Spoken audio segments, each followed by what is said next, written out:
大家好啊！歡迎大家翻嚟呢個2020立法會功能組別醫療衞生界嘅選舉論壇啦。我再次介紹自己，我係醫學會副會長楊傑醫生。咁今屆咧有兩位候選人參選，而兩位都應邀出席今日嘅論壇。佢哋分別係一號林哲玄，號稱職業為醫生；我左手邊二號梁禮賢，號稱職業亦都係醫生。咁今次論壇咧會設有三個主要環節，包括係第一自我介紹，第二問答，而第三同總結嘅。咁首先我哋而家開始我哋自我介紹環節，每位候選人咧有5分鐘作自我介紹同發表政綱。發言次序由按候選人嘅編號由小至大開始。咁首先有請一號林哲玄。多謝會長。大家好，我係一號候選人林哲玄。我唔係號稱我真係醫生嚟嘅。過去4年，雖然我喺議會代表大家，但係都仍然堅持我嘅醫生工作。原因就係我覺得，如果唔做醫生嘅話咧，就離開咗個行業，就唔知道大家發生咩事。所以呢個係要保持個脈搏，係可以捉摸得到先得。咁我今次好開心翻嚟醫學會同大家見面，因為我過去好多年，我望翻轉同我公職嘅生涯之中咧，90%都係喺醫學會度過，剩翻個10%咧，應該就係醫學會俾機會我去可能入去政府嘅啲諮詢架構嘅書。咁今日講咧就係我其實介紹自己嚟講，第一樣我就係除咗講我自己喺公職上面嘅學會啦，另外就係醫務委員會，喺醫務委員會工作咗12年。咁有8年係代表學會嘅，有9年代表學會，有3年就自己選。咁所以咁長嘅時間咧，我係好熟悉個譬如投訴嘅機制、聆訊嘅程序，當然亦都真係錯過唔少嘅聆訊，亦都相當之熟悉個醫生註冊條例。咁喺大家而家常常都會接觸到嘅，譬如公私營嘅計劃啊，自願大腸癌呢個自願醫保計劃啦，大腸癌篩查計劃啊。又或者最近大家可能要考慮註冊或者申請豁免嘅監管啦，即係我哋講緊係個間醫療機構或者場所嘅監管，是一間機構嘅標準。其實佢喺推出之前，我都係一啲官方機構嘅諮詢成員，都有份參與佢嘅設計討論。咁過去喺吸煙與健康委員會亦都係工作咗6年，都係大力推動佢嘅全面禁止定係煙草產品，咁最後政府真係通過咗全面禁止。咁4年前我政綱咧就係發展社區醫療網絡，要我哋嘅市民能夠居家養老、社區治病。咁亦都好彩咧，政府亦都有同意，就新任政府一上場就係開始發展基層醫療。咁喺2022年8月咧，即係現任政府剛上場時候，我就向政府遞交咗人口老化下嘅可持續醫療服務建議書。咁建議書咧入邊主要係提倡基層醫療嘅發展，咁亦都有觸碰到社區藥房發展。咁當時冇呢個名稱嘅，但係我覺得我哋喺社區入邊除咗醫生之外咧，其實其他嘅醫療衛生嘅同業咧都係有佢角色喺處。咁如果一個慢病嘅病人可能食咗10幾隻藥嘅時候咧，我覺得藥劑師喺社區嗰處可以就住病人嘅用藥嚟俾個服務病人嚟講，都係個合適嘅。咁亦都再見到社區藥房而家係開始推薦。咁2022年嘅4月，當時仲係 COVID 嘅期間咧，我亦都係向食衞局係發信，就係建議咧將 NMPA 即係國家藥品與監督管理局咧係加入去新藥物註冊嘅境外參考名單入邊。咁同年嘅年底，政府就將 NMPA 加入咗去註冊入邊，亦都係開啓咗咧香港同內地攜手研發新藥之後，有迅速喺香港註冊使用嘅一個綠色通道。我好關注醫健通嘅發展。咁如果大家而家有用一啲診所系統，你發覺診所系統其實係可以自動對接醫健通嘅，佢有咩功能？呢個亦都係過去幾年我同政府商討之後咧，係得出嚟嘅成果，就唔需要用一個獨立嘅系統去做輸入。咁有好多事情我都係特別關注，其中一樣就係境外嘅醫療廣告咧，可能都好緊要，不論係西醫或者牙醫都會面對呢個問題。呢個挑戰。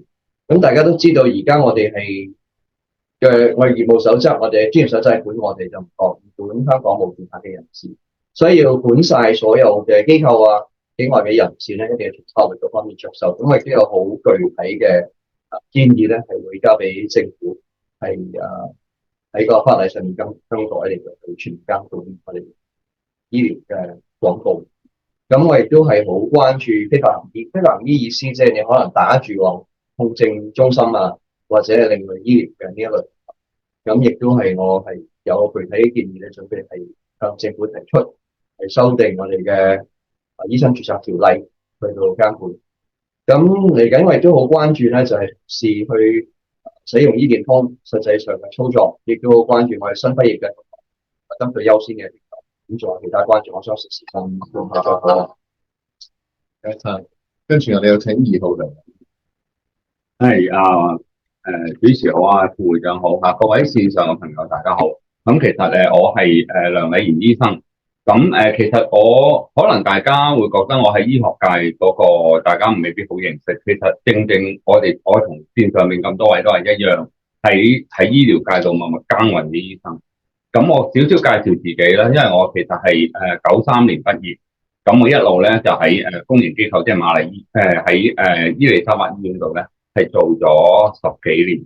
咁去到04年咧，我去咗東區醫院，跟住之後咧由一個 houseman 一個 MO 跟住到最後 consultant， 到最後 acting COS 咁樣就離開咗。我11年離開咗之後咧，我就喺私家醫院做咗6年。跟住然之後咧，其實我係自己開咗一個因為我本身係放射科，為咗我做實驗，所以變咗咧我就開咗一啲為咗一啲 lab，跟住之後而家我有3間為咗一啲 lab，咁另外其中一間咧就會同中醫一齊即係做一啲咁樣嘅工作。咁其實我係想講就係話，其實我係由一個 houseman 一路去到公營機構 consultant， 然之後喺私營度，然之後再私營個 market 嗰度。其實我全部所有差唔多，除咗大學之外咧，我係冇試過即係我係除咗大學我冇入去即係做過之外咧，其實我基本上所有喺香港醫療嘅即係嗰個唔同嘅範疇我都有做過。咁所以我同大家一樣都係默默喺呢一個醫療香港嘅醫療系統度咧努力。咁點解我今次即係會選擇出嚟，即係俾大家多一個選擇咧？就係我自己，因為我自己覺得香港嘅醫療咧，其實咧而家嘅情況啦，即係尤其是係開咗關之後咧，我哋發覺即係大家如果個數據睇翻都知道，香港嘅公營醫療其實已經係個 expenditure 超過1000億。咁而私營個 market 其實大家都知道係經濟唔明朗嘅，而一路咁萎縮。咁我自己覺得香港係一個醫療，如果本身係一個我覺得醫療唔應該係政府嘅開支同埋負擔。其實應該係一個有生命同埋有前景嘅產業。咁當然啦，係一個我自己覺得係專業會被尊重，即係起碼我哋下一代或者年輕人有希望，而亦都係令到政府再次自豪嘅一個產業。即係而家 so far我哋淨係得翻，即係可能係金融或者係高等教育呢啲係一個產業。咁我哋醫療可以再次做得好，咁我覺得所以喺度俾大家多個選擇。咁我點樣去令到呢一個諗法，我呢一個願景係成真咧？都係一啲即係政綱上面嘅事情。咁政綱上面嘅事情就係希望我有10個主要嘅政綱，咁當中其中有7個咧係同我哋即係醫生本身有關。咁我都順序講咗俾大家聽，即係點樣？咁第一，我會覺得喺前線嘅醫護，即係我哋即係喺公營機構好努力，即係嗰啲醫生或者係護士咧，其實都應該係有一啲特別嘅 allowance。咁你又可能會問，點解會 allowance 咪其實增加咗個 expenditure 咁樣？但係其實唔係，因為其實可能你留一個好嘅員工，總比你揾一個新嘅員工再 train 咧，其實嗰個使費可能仲會慳咗。即係可能喺 short term 你會變咗，但係 intermediate term 你可能會好咗。即係中期嘅時候，其實你會好咗，亦都可以減低呢個員工嘅流失。咁第二個就其實我一直都好唔即係唔覺得，因為我本身自己都係有即係一啲體檢嘅服務。其實我係正係嘅身受其害，就係我覺得要嚴格盡快立法規管牙醫，即係非本地牙醫同埋即係醫療機構喺香港嘅宣傳廣告，呢個我覺得係一定要做。咁其實喺上次立法會選舉嘅時候，其實已經有候選人講嘅，但係其實即係可能個 priority 嘅問題咧，到而家係都仲未有任何嘅即係 progress 或者甚至乎有個 initial 咗呢樣嘢，大家嘅聲音都好。咁第三咧就我覺得醫生咧其實係所有醫療嘅核心，呢個冇得講，即係呢個冇得講。即係我哋話我哋香港醫療係值得驕傲。其實係因為咧，我哋醫生，所以我覺得家庭醫生我係好重要。咁第四就係即係強化我哋嘅自願醫保，強化我哋嘅自願醫保計劃，同埋加強公私營協作。咁而到最後咧，就強化個醫療產業。咁其他啲基本上都係唔係同醫生有太大關係，因為時間有限。咁所以喺呢度咧，都希望咧大家認同去支持我。多謝大家。多謝。跟住嚟到我哋第二部分嘅問答環節啦。我哋早前咧經網上表格咧收集咗會員對候選人嘅提問，而另外咧網上觀眾如果有問題咧，可以喺 Zoom 嘅聊天室輸入及提交問題。稍後咧我哋會將啲問題出交俾候選人回應嘅。如果問題冇指明候選人的話咧，我哋會將按候選人嘅編號輪流作答。例如第一條嘅問題就先由候選人編號小至大作答，而第二題開始嘅調翻轉就由大至小去作答。咁問到嘅候選人咧，每一題將有最多3分鐘時間作回應嘅。好，咁我開始問第一條問題先啦。咁第一條就自然開始答先。好，呢個網民就話：我唔好意思用英文，因為佢用英文問。How to increase the cooperation between doctors and TCM practitioners？ 用中文定英文㗎？冇中文都得。我諗個重點係我哋用 evidence-based medicine， 用實證醫療。第二樣係經驗，以第一樣為主。意思即係乜嘢咧？我相信社會上面我哋嘅市民基本上就已經用咗自己嘅身體去做呢個試驗，佢又唔會話俾醫生知，因為佢會睇中醫、西醫。其實對市民嚟講咧就都幾慘，即係問西醫我可唔可以食中藥，西醫就話你唔好食啦。問中醫我可唔可以睇西醫，中醫話唔好啦。咁於是乎就兩邊都話唔好嘅時候，但係佢又要睇。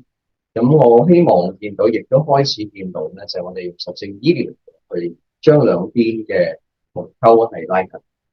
咁研究香港喺中醫藥嘅研究係做得到錯，但係仲係一個較為起步嘅階段。數據我哋必須要攞晒世界嘅數據，先我哋都有好多嘅數據，包括譬如係啲慢性疾病佢是否能夠有效，喺乜嘢情況底下有效。亦都係可以睇得到譬如話有啲藥可能傷某個器官，譬如傷肝係點樣可以檢測得到喺臨床啦，抑或係用某個化驗係驗到某一隻嘅指數係高。咁有呢啲數據嘅時候咧，下一步如果我哋講嘅基層醫療嘅層次咧，就係應該用基層醫療嘅跨專業協作嘅指引去到做一個規範，咁大家就會清清楚楚係乜嘢時候個 option 選擇可以嗰個時候西醫，抑或可唔可以中醫或者係脊醫，咁亦都係喺嗰個階段，如果係出現一啲問題嘅時候，應該係點樣 adjust 點樣調節個藥物啊，或者做嗰啲化驗。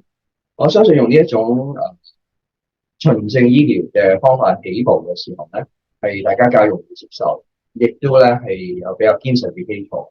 當然做落去嘅時候，大家都會知道指引係指引，總會有啲臨床情況係牽涉到得判斷，所以指引亦都唔應該變成一個法律咁嘅規範，俾大家唔夠跳出。咁呢個係一個初步嘅方向上嘅想法。咁我亦都知道政府事實上咧都係從呢個方向去做緊嘅。譬如我哋中醫藥處而家已經上任咗幾年嘅中醫藥專員咧，佢嘅方向都係大同小異。咁嚟緊年底就會推出中醫藥發展藍圖，咁當中亦都會牽涉到小中醫藥同西醫一齊嘅呢個發展。咁而喺基層醫療處嗰處，佢正喺度編撰緊佢跨專業協作嘅指引，入邊我哋都係好堅持咧，必須係實證為本去到編寫，即係亦都唔係淨係中醫同西醫，仲有其他，仲有 Allied Health、專職人員、脊醫等等咧，都係要擺晒。咁呢一個跨專業協作嘅指引就係將來我哋整個社區醫療嘅一個基礎，亦都係等市民咧哋唔需要用自己身體嚟去嘗試，事實上係有個指引跟隨。唔該晒，跟住到要候選人作答。同一個問題。係同一個問題。OK。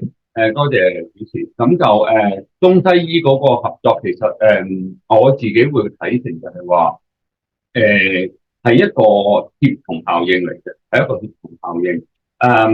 我會即係因為好得意嘅就係香港嘅，即係香港嘅市民咧，其實佢哋都會即係其實主要係西醫嗰個即係會揾西醫去幫，即係去幫佢哋。但係有陣時咧，佢又會覺得中醫咧喺某一啲嘢度咧係會例如養生啊，或者係一啲嘅即係一啲嘅佢講唔到嘅一啲嘅唔舒服啦，或者叫 wellness 咧，佢會幫。所以其實有陣時可能即係未必係，當然你有啲係實證醫學有實證醫學嘅事，但係有陣時佢會覺得係有一啲嘢佢會覺得係嗰度會可以協調到或者幫到。咁所以其實係 multi-factor， 我會睇成為點樣協作。有陣時其實根本市民本身自己有一個概念，中醫可能係呢一樣嘢，或者佢有啲急症佢會揾西醫，或者有啲事情佢會揾西醫，或者佢會覺得西醫啲藥係點樣嘅，有啲 side effect， 或者有啲 effect 或者 side effect， 佢自己可能會知道，因為我哋西醫會同佢哋講得好清楚，會知道有呢啲事情。咁有啲中醫又會去講，但係反而有啲情況咧就係會覺得就係中醫可能會認為有啲嘢咧，佢哋可能會有認識，但係可能佢認識嘅程度未必有我哋西醫咁多，未必有我哋西醫咁多嘅時候咧，我覺得係要有一少少嘅溝通去做呢件事情。咁同埋就係我會覺得喺例如話喺一啲慢病共治嘅模式，或者其他啲嘅公司人協作嗰度咧，其實西醫係一個好重要嘅 position 或者係一個 function 喺度。咁但係喺當中點樣去協調，或者當中點樣去合作咧？有時候都真係要一啲多少少嘅溝通或者交流。喺交流就係唔係話交流一啲嘅情況，而係有啲嘅情況會點樣去處理？因為我都知道內地其實都係啲中醫院其實都有西醫喺入邊。咁其實佢哋當然係對一啲病嘅一啲睇法，或者係點樣去一齊去幫個病人，因為我哋其實最終都係幫嗰個病人。但係如果呢一樣嘢做得好，其實有陣時可能我哋西醫會擔心就係可能多咗嘅一啲嘅情況底下，會唔會係會嗰個大家嗰個 patient 嗰個病人嗰個可能會睇多咗中醫，或者係睇少咗中醫，或者睇多咗中醫，西醫會少一症咧？其實我唔會咁睇，我一路都會講，其實係一個大家一齊去做大呢個餅，透過協同效應去做好啲，因為實際上係因翻病人嗰個需要。即係實證可能我哋會覺得我完全同意，因為做咁多年，即係西醫都會覺得實證重要，但係中醫佢嘅睇法要一定要溝通法。有陣時間到啦，咁我哋將會有第二個問題，就要候選人梁美芬答先嘅。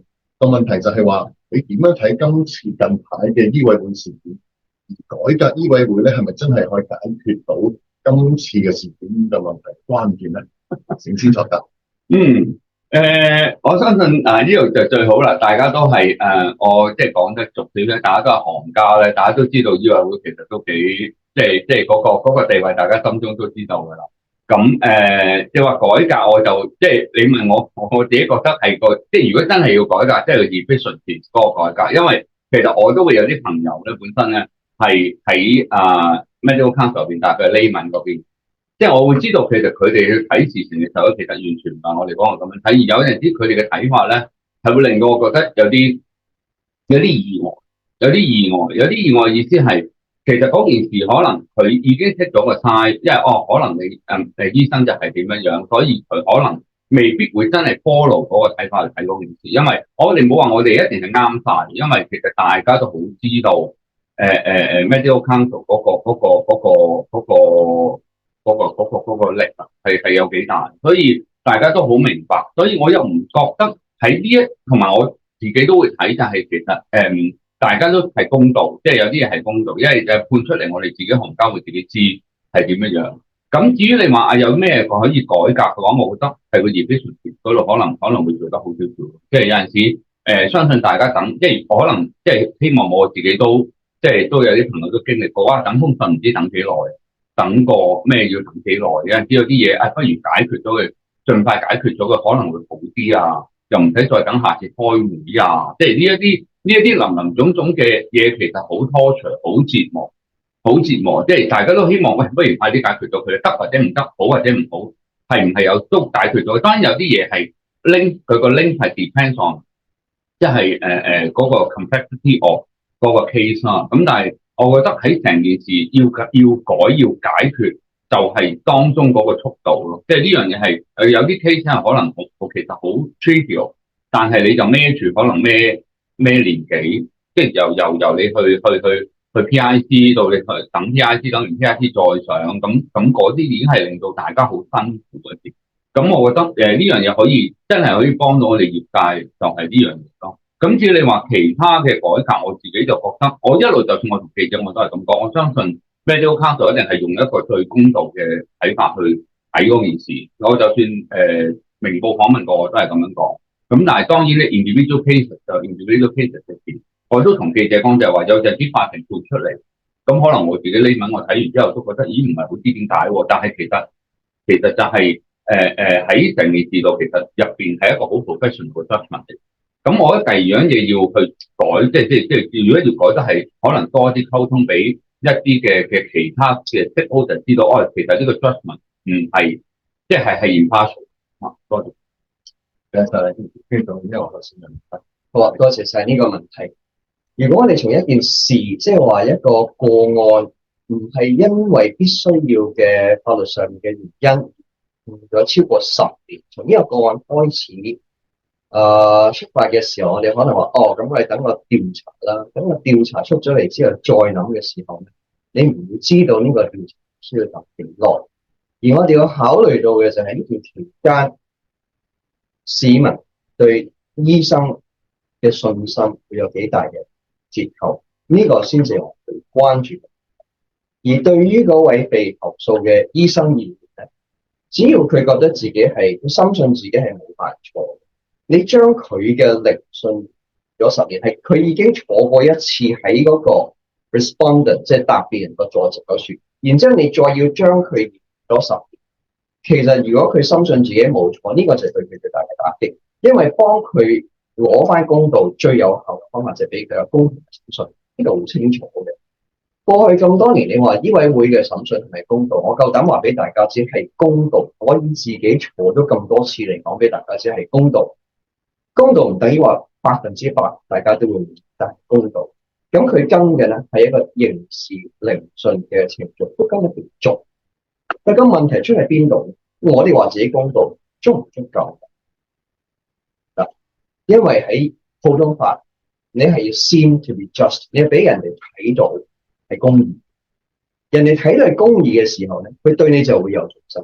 佢對我哋嘅監管機構有信心嘅時候，就會對醫生有信心。我哋係咪應該改嘅？係。我改咗會唔會令到醫生容易啲俾人判咗有罪咧？唔會，因為我哋一直都係公道。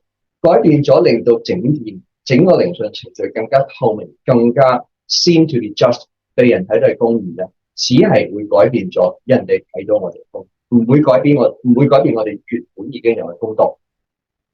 咁點樣改咧？你睇翻我哋醫委會，實際上最初咧係抄英國嘅 General Medical Council， 而英國嘅 GMC 咧亦都遇到類似危機，即係一個信心上面嘅國民對佢信心嘅危機，因此修正。佢嘅改變咧就係有個獨立嘅聆訊機構，有一個有法律嘅背景嘅人士做主席，然之後有兩個成員啦，一個係醫生，一個係業外人士，所以依賴實際上咧都會係 expert evidence、expert witness 即係專家證據。如果我哋思考係向呢個方向轉變嘅時候咧，第一我哋係唔會令到醫生更容易罪，因為本身就係公道。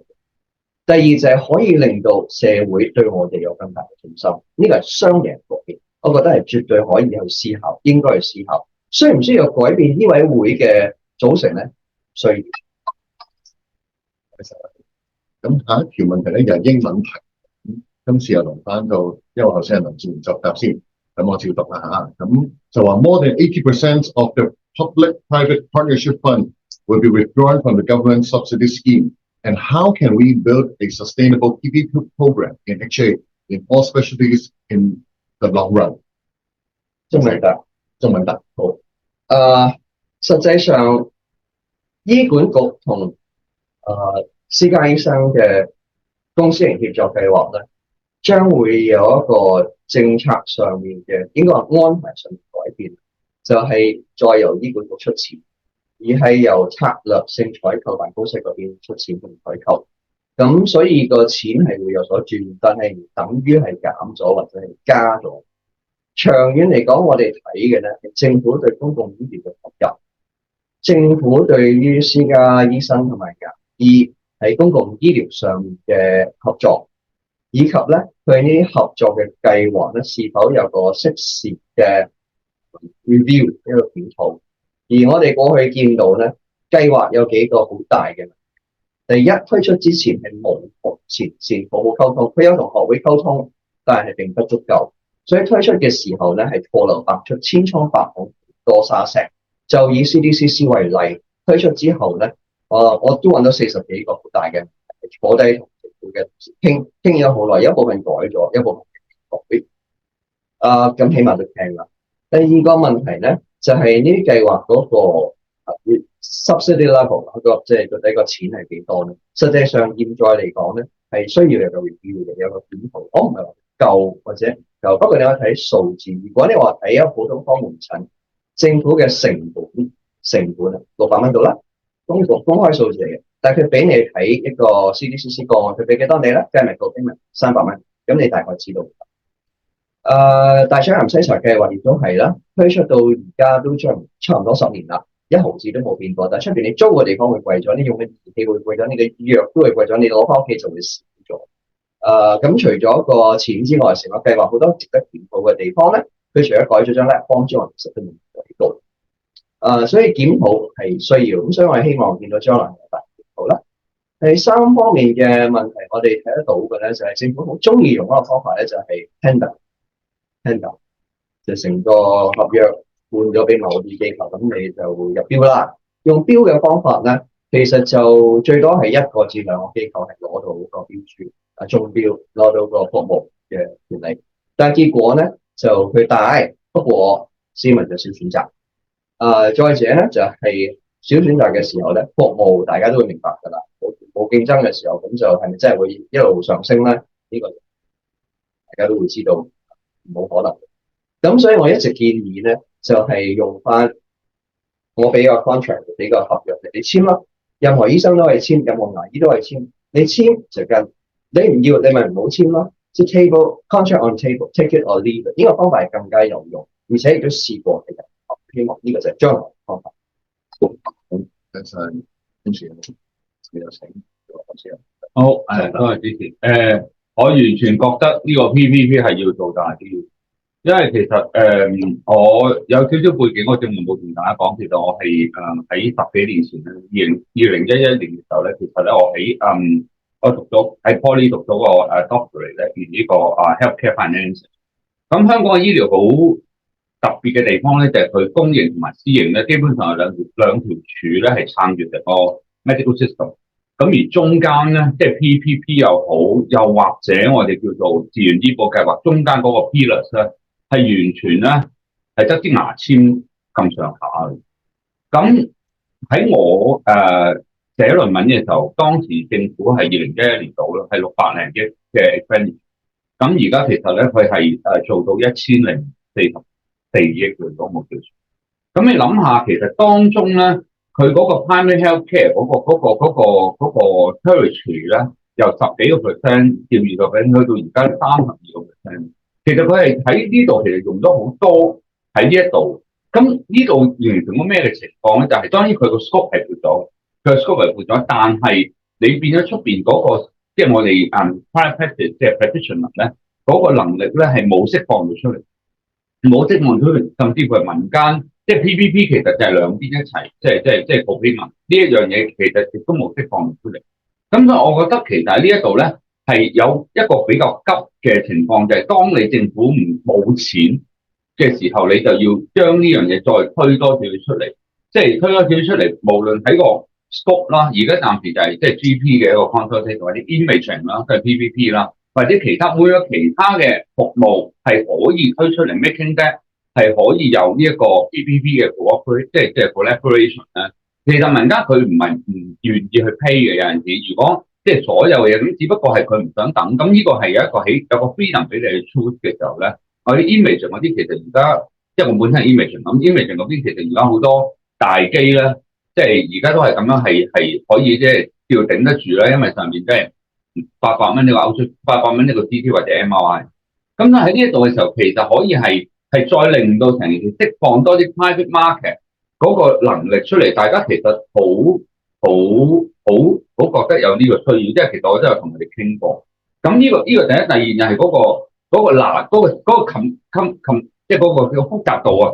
即係正如即係其實 PPP 喺 GP 睇嘅時候，其實都由一個好耐以前嘅形式到而家 CDCC 複雜咗個點咧。就算係工聯會做咗一個即係 survey 啦，即係喂都發覺原來有啲人係唔用啊，啲人就唔知點。即係我係 education，唔係話我哋自己學習嘅時候，其實啲嘢可以簡單少少，令到大家真係可以用得好啲啦。多謝。有晒。咁下一條問題咧，咁有個梁禮賢作答先嘅。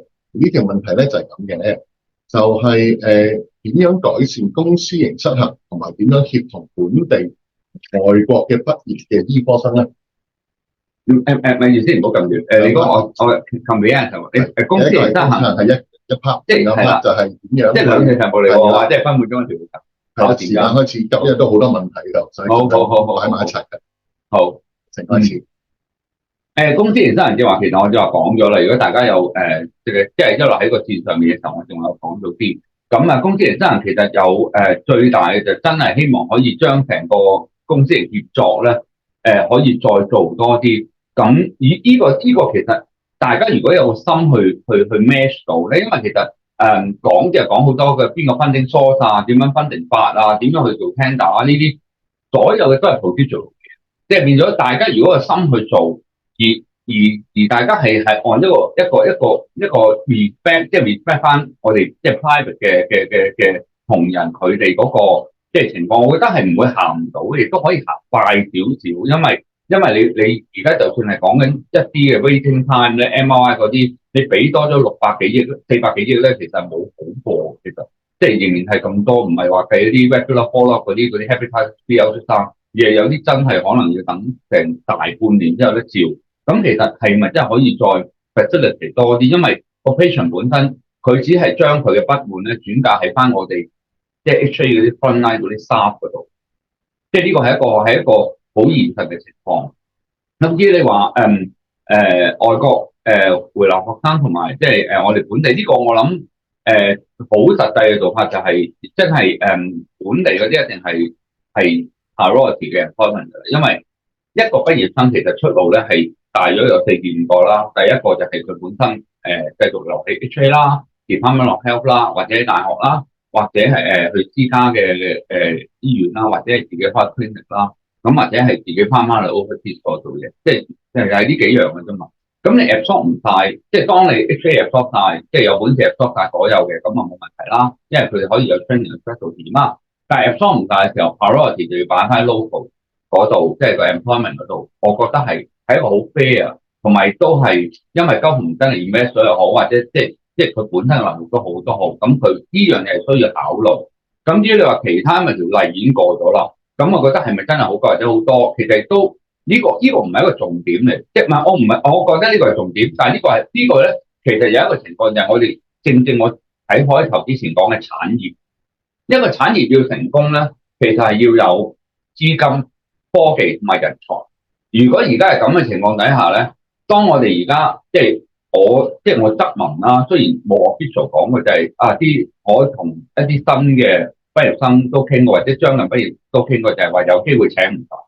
咁當然呢個係一個 cycle， 我唔知下一個 cycle 幾時嚟，因為今次有咗我哋即係大灣區嘅情況咧，呢個 cycle 會唔會好似以前咁 repeat 咧？我有個問號嘅。But 我哋而家人才多咗嘅時候咧，如果有資金落嚟咧，呢個產業就可以開始形成到。跟住請佢完全作答。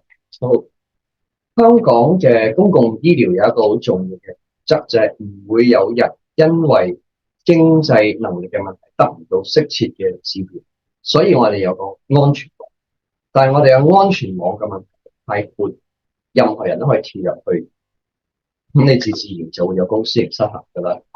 另外咧就係我哋嘅昂貴治療，包括藥物，包括自己俾錢嘅藥物，即係 SFI 咧，個門檻係高。一啲可能中產嘅人士，佢遇到可能一個月要俾幾萬人嘅藥咧，佢都係望門輕嘆，佢係俾唔到。所以我哋要修正嘅咧，就係要將公共資源咧係擺翻落去，真係有需要嘅人手上邊。有啲人都會需要，譬如交通業、急症、危症、重症，你需要好多部門去處理，需要 ICU 啊，需要甚至換肝啊，嗰啲人嘅需要。但係其他嘅咧，我相信有好大嘅分流空間。而分流可以用到嘅，除咗你話自己荷包咧，就會係保險。而保險你用嘅時候最擔心乜嘢？我唔知佢賠。突然再擔心多一樣嘢就係，咦咁到底你醫生收幾多錢？出院會有幾多錢？所以呢度有兩個問題。第一係你個保險賠償嘅清晰度透明度，第二係醫療開支、醫療收費嘅清晰度透明度。呢個其實二為一嘅，真正嘅二係乜嘢？併發症出現嘅時候，嗰條數點樣處理？點樣可以保障到市民喺併發症出現嘅時候都能夠出到院，都唔會破產？呢個就係解決咗呢啲問題嘅時候，私營醫療先至有可為。好，我再講一講咧，就係個海外嘅畢業生同本地畢業生之間嗰個 chemistry。而家我哋有兩種海外嘅翻嚟嘅，一種咧就係有限度註冊，另外一種咧三種，另外一種咧就係特別註冊，第三種就係考試。有限度註冊就係譬如大學要請個教授翻嚟，咁佢就俾個有限度註冊佢3年，可以再繼續嘅，但係佢一路都係有。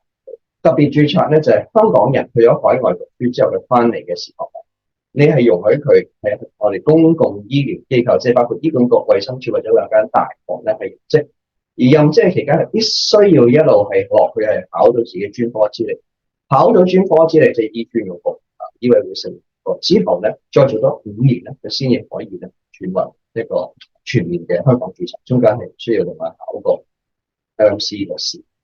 咁呢一種係俾回流嘅人翻嚟，亦都係俾我哋香港可以有個家長咧放心俾仔女，只要我哋香港有需要聘用就得啦。而實際上咧個重點係，只有4個機構先至可以作有特別註冊嘅聘用，亦都咧只有聘用咗咧先至可以請人翻。我堅持嘅咧就係優先聘用本地畢業生。多謝。咁下一條問題咧，將會係由先作答嘅。咁條問題就係話，你點睇第3間科大嘅醫學院同埋4年嘅醫科課程？咁而家多咗50個醫科生一年咧，咁點樣幫到香港嘅醫療咧？好，1號林前作答先。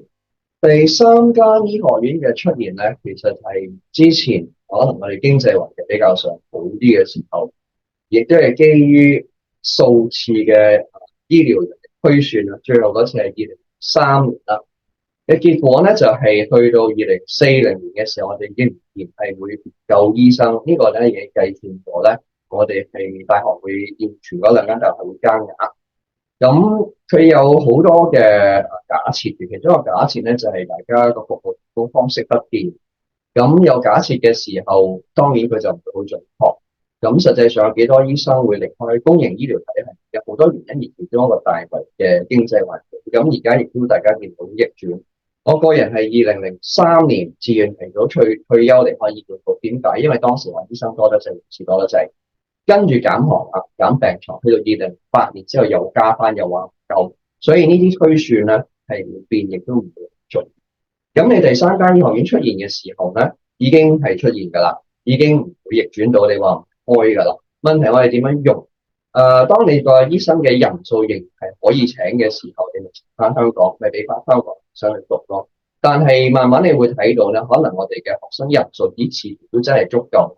我希望我哋可以用到呢間醫學院咧，即係作為一個國際嘅醫療教育樞紐，去我哋歡迎一帶一路又好，世界其他地方又好，國內又好，台灣香港讀書。咁讀完書之後咧，都會翻自己本國嘅時候，亦都可以話係幫香港製造到一種現實出嚟，令到我哋咧係講好香港嘅故事，講好國家嘅故事。至於有4年制嘅課程，其實呢個冇乜特別嘅啫。4年制我哋講緊 postgrad 呢個係第2個課程，即係佢先有個學位嘅。咁如果我諗大部分同事都會知道咧，北美其實都係行咗4年制，你一定係先攞咗一個基礎嘅本科學位，跟住你就讀4年。咁有好處亦都有壞處，其中一個好處就係學生年紀大少少，可能諗得清楚啲，比較成熟，係因為父母要佢入醫科就醫科，佢自己真係想。壞處話會唔會時間耐咗，又或者4年嘅根底唔夠咧？咁當然有咁嘅可能性，但你睇譬如係4年畢業嘅，可能翻嚟嘅醫護人員，香港或者英國嚟嘅畢業嘅學生，有冇好大嘅差距咧？我諗做幾年之後，大家睇唔到有太大差距嘅。咁所以好多都係可以畢業之後留翻。我暫時嚟講見得到佢會成立呢個醫學院嘅時候，我就覺得我哋要點樣好好利用到呢個醫學院作為一個彈性人手嘅一個空間，有需要嘅時候加，冇需要嘅時候減，而減唔係真係減咗學額，而係歡迎其他地方嚟香港讀書嘅朋友喺呢度可以得到佢呢個教育，要幫香港傳承咗一個高端教育嘅樞紐。多謝晒。多謝，跟住有請2號實習。多謝支持。呢個我諗係同即係差唔多50年前中大開始開醫學。咁今次呢個大家嗰個我都係24小時先知啦。咁啊變咗大家佢有個定位咧，都講得好清楚，就係話係 second degree 係呢個嗰個叫咩嗰個科研為主咁樣。咁 no matter 佢點樣去講啦，點樣去 position 啦，實際上我哋真係的而且確多咗50個，即係 graduate 喺2030年咁樣開始。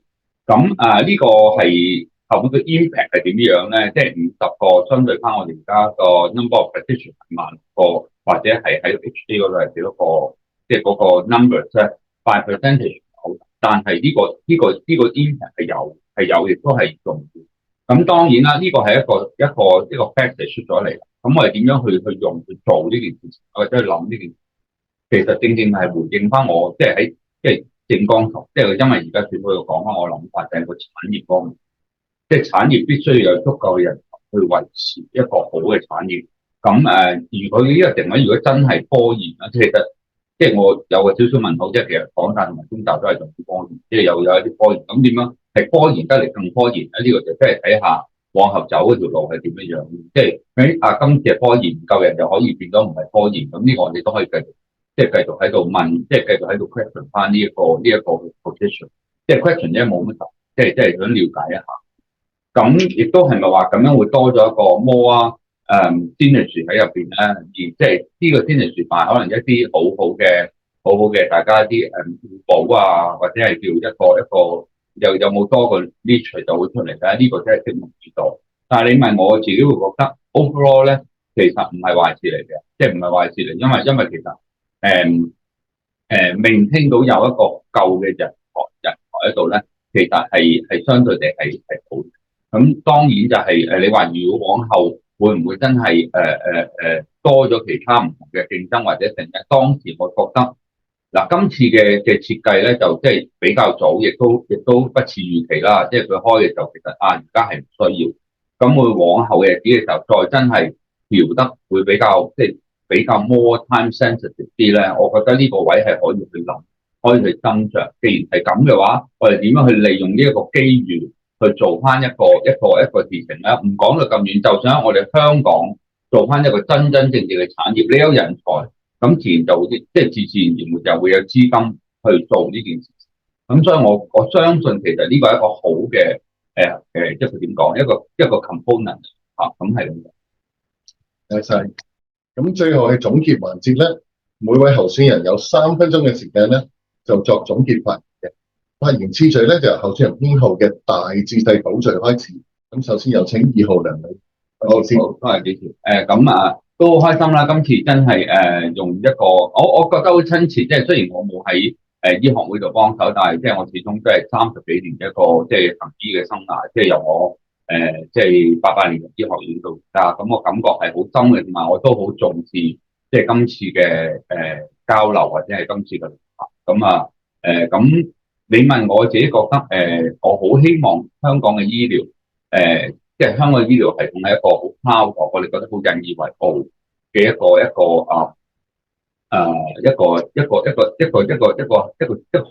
範疇，即係講產業有啲 convert。咁我好記得好，即係我入 U 嘅時候咧，其實即係有一啲好一個 senior professor 講，我哋香港醫療點解好？因為我哋香港醫療係以人為本，即係其實我哋醫療界講到尾都係人。咁所以喺呢一個位嘅時候咧，我會覺得如果我哋可以一齊大家去傾、去諗、去大家做好件事咧，其實 OK。呢個唔係虛嘅表現嚟，因為其實好多時候點解會有個期望上嘅落差，就係咪可以多啲溝通、多啲了解？點解會咁樣出咗嚟，而大家又唔知道？我覺得呢啲位如果一個立法會議員係可以需要喺當中做一個溝通嘅橋梁，未必用到佢嘅 capacity of 呢一個議員，但係佢本身係做一個溝通咧，我相信有啲嘢咧係會即係政通人和，大家係覺得好。即係最緊要係我哋希望有一個sustainable嘅一個，即係好可以持續發展嘅一個真係引以為傲嘅產業。咁其實我雖然我冇喺醫學嗰度即係幫手啦，咁但係我其實自己本身即係有其他嘅即係 service 例如話係醫協會或者殘奧啦，其實呢啲亦都累積咗一啲經驗咧，點樣可以令到我喺一個即係 coordination 或者係一個 communication 嗰度咧，都希望可以幫到大家。咁所以喺呢一度咧，都好多謝今次大家俾個機會我啦。我都講翻就係話點解我去今次 run 咧，其實我好想就係即係我自己本身都因為喺公家又做咗咁多年，即係私營又做咗咁多年嘅時候咧，其實而家大家都咁辛苦咧，希望俾大家多個選擇咧，去做翻我哋想做嘅事情。咁醫生嗰度咧，我都了解同埋希望可以多啲了解，有機會嘅話俾個機會我，然之後我睇下點樣去做得更加好。多謝大家。跟住我有請一號立志。好，多謝。作為議員咧，個角色第一係整個社會發展監督政府建議政策，第二係作為一個橋梁。呢個橋梁係業界同政府之間嘅橋梁，係業界之間專業嘅橋梁，係業界社會市民嘅橋梁。呢條橋唔係普普通通一條大道咁簡單，中間係有機制喺入邊，要消化，要將信息傳達出嚟清楚，而且咧係具體有利。你唔可以淨係話我哋業界有咁嘅訴求政府聽到咁係你有具體嘅建議俾政府，可以點樣行得出？呢個先至係有效。市民關注嘅，佢當然同我哋嘅出發點會有所不同。咁當市民係話，我唔信你哋啲醫生，我常常講嗰句說話兩句，一句叫做醫療法權，一句叫做醫生為。你同佢拗咩係冇用嘅，你一定要用方法去說服。而頭先提過嘅，有同事問過嘅，醫委會嘅改革 seem to be just， 等大家見到係公義，但係你又唔影響實際上嘅結果咧，呢啲就係雙贏嘅做法，呢個係議員應有嘅能力。剩翻嘅時間咧，頭先我講咗好多人嘅事情，我而家講事，即係講政策。有幾樣嘢，我覺得我哋必須要急住要做喺嚟緊幾年。第一樣係醫療融資改革，咁政府就係提出咗一個公營嘅醫療融資啦，亦都私營方面佢就係話透明度啦，但係實際上係唔足夠嘅。我覺得我哋需要進一步係調整我哋嘅安全網分層資助。你比較上係富有啲嘅，可能得到嘅資助會少啲；你係比較基層，得到資助係多啲。而家有冇？有綜援有咯，但係中間仲有好多層次，並不足夠嘅分層。分層要預早做，大家都會清楚知道。新加坡都係咁做，我哋可以攞嚟參考，唔一定要抄，但係可以參考。我哋可以考慮喺做共付費用嘅時候咧，個錢嘅來源唔係人人都可以隨時攞幾千蚊出嚟，係咪需要再思考一個家庭或者個人嘅醫療戶口俾市民有共付費用嘅來源咧？呢個可以思考。第三樣係優化我哋嘅保險。頭先都提過，保險嘅賠償額都要清晰透明。一個人如果4-5張保險單嘅時候，點樣用一個電子嘅平台，所有嘅賠償額都清清楚楚，等病人入院之前已經知得到咧？呢個係我覺得需要去做，亦都係實質嘅一個建議。基層醫療發展係另一個好重要嘅環節，我希望見到係大量嘅病人，穩定嘅慢性病翻社區。第三樣，我覺得我哋一定要發展嘅咧係智慧醫療。最後一樣咧就係我哋嘅康復治療。康復治療做得好，我哋長遠嚟講先至係真正嘅持續。多謝晒。好啦，咁今日論壇咧而家就圓滿結束啦，感謝大家參與同配合。今日論壇嘅片段咧將稍後會上載到醫學會 YouTube 平台，請留意會員通訊片入。多謝各位。